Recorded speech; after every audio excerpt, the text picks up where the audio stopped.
Very good morning, dear friends. Today we are going to talk on unemployment, and this is a very important topic for especially for those who are feeling a bit difficulty in solving the national income accounting question, but there is no alternative. You have to do hard work in national income accounting, but somewhere somehow I can say that this lessons of Indian economics are going to safeguard you if you do properly, but still only 20 half of the marks will come from this section. So you need to do hard work. There is no alternative. Earlier teachers used to give more focus on Indian economics and some lessons of budget, balance of payment, money, and in this way the students were comfortably are there clearing the exam. But now it is very tough time for you. Okay, सो आज हम Subhash day की books का से reading करने वाले हैं और introduction है हमारा टर्म 2 का, जैसा कि आप देख रहे हो अपने स्क्रीन पर. People do a variety of work. Some work on farms, in factories, banks, shops and many other work places. Okay, so आदमी अपने इकोनॉमिक एक्टिविटीज़, अपने लाइवलीहुड के लिए बहुत सारी इकोनॉमिक एक्टिविटीज़ करता है और ये they are different institutions where they get their livelihood. Yet a few other work at home. Okay, work at home includes not only traditional work like weaving, lace making, or variety of handicrafts, but also modern jobs like programming work in the IT industry. Nowadays, after globalization, जो 1991 में हुआ था और opening of the economy जिसको कहा जाए, economic reforms जिसको कहा जाए, 78 में चाइना में आता है और 88 में पाकिस्तान में आता है. So earlier factory work meant working in factories located in cities, whereas now technology has enabled people to produce those factory based goods at home in villages. During COVID-19 pandemic in 2020-21, millions of workers delivered their products and services through work from home. Why do people work? बिल्कुल सामान्य सा question है कि लोग काम क्यों करते हैं. Work plays an important role in our lifes as individuals and as members of society. ये हमारे वर्क करने से बहुत सारे फ़ायदे हैं जिसकी हम चर्चा करेंगे. पहली बात तो सोर्स ऑफ लाइवलीहुड तो होता है, जिससे हम अपनी सर्वाइवल के लिए कुछ ना कुछ एक्टिविटी हमको करना होता है और वर्क करने से वो हमारा प्रॉब्लम सॉल्व होता है. हमको चिंता नहीं करनी होती है सर्वाइवल के लिए. People work for earning as a living, जो कि अभी हमने चर्चा किया. सम पीपल गेट और have money by inheriting it, not working for it. Okay, कुछ लोगों को अपने पुश्तैनी सोर्सों से मिल जाता है, उसके लिए काम नहीं करना पड़ता है, लेकिन it is not for all cases and everywhere it is not applicable. This does not completely satisfy anybody. अगर आपको अपने बिना मेहनत के अगर कोई चीज़ मिलती है तो वो आपको सेटिस्फाई नहीं कर सकती है. If you do hard work and then you get something, then you feel inner happiness. So that is also the one purpose of doing work. Being employed in work gives us a sense of self-worth and enable us to relate ourselves meaningfully with others. Okay, हम अपने आप को जब काम करते हैं तो अपना एक सेल्फ रिस्पेक्ट भी होता है, वो मिलता है हमको, और हम किसी से जुड़ते हैं तो वो एक जो एसोसिएशन होता है वो उसका कुछ मतलब होता है, एक मीनिंगफुल एसोसिएशन होता है. Every working person is actively contributing to national income.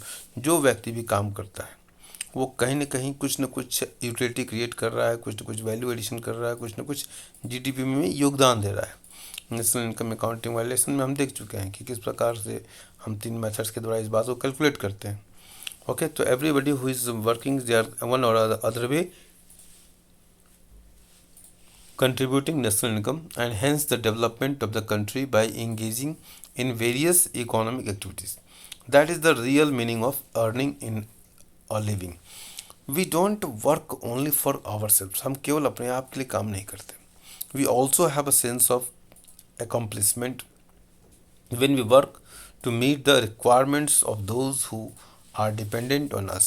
हम अगर कोई काम करते हैं और हम अपने ऊपर जो डिपेंडेंट लोग हैं उन हमारे काम करने से उनको हेल्प होती है, तो हमारे अंदर भी एक sense of accomplishment, yes I am worthful and yes I am doing something good, something divine, इस तरह की भी फीलिंग आती है.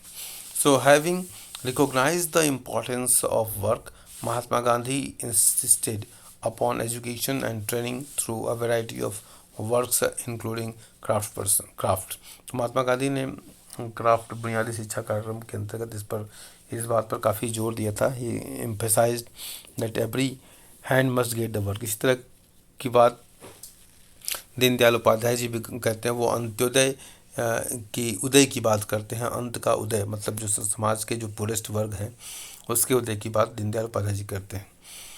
Studying about working people gives us insights into the quality and nature of employment in a country and helps in understanding and planning our human resources.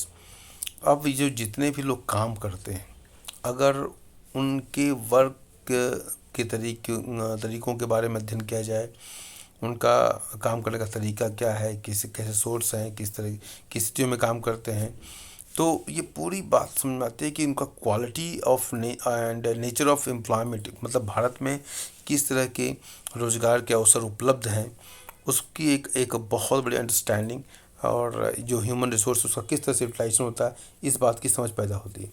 It helps us to analyse the contribution made by different industries and sectors towards national income.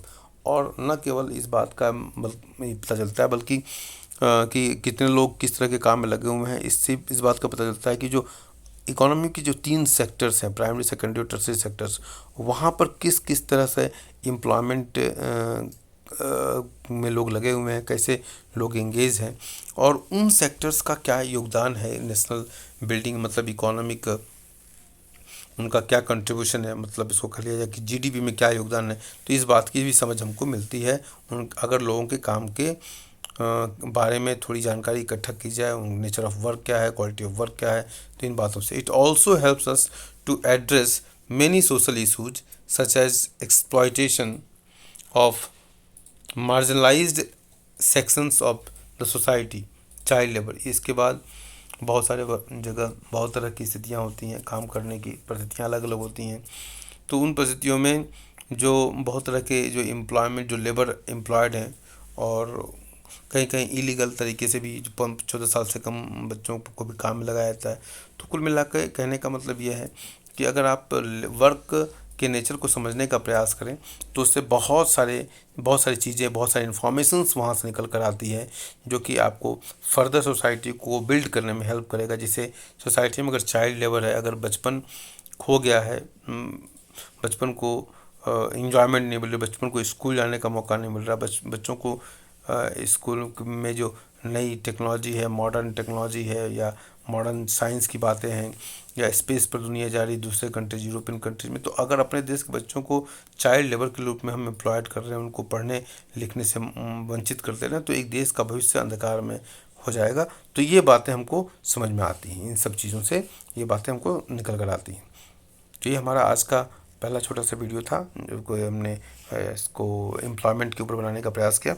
और इसके बाद हमारा अगला topic होगा workers and employment.